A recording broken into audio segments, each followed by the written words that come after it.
Hello and welcome. Today we're going to talk on the remedies for dry nose.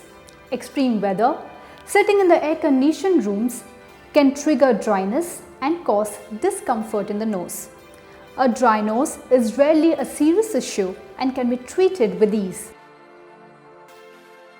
Take a glass of water, add 1 teaspoon of salt to it, mix it well,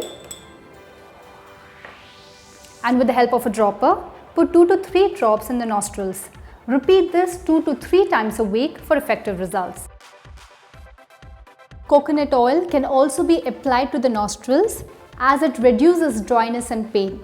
It also moisturizes the nostrils and gives relief from burning and itching. Take some hot water in a bowl and inhale the steam. This will induce the mucus production in the nose and will reduce the dryness altogether. Thanks for watching this video. I hope this remedy helped you. Stay healthy. Do like this video and subscribe to Style Craze for more such videos.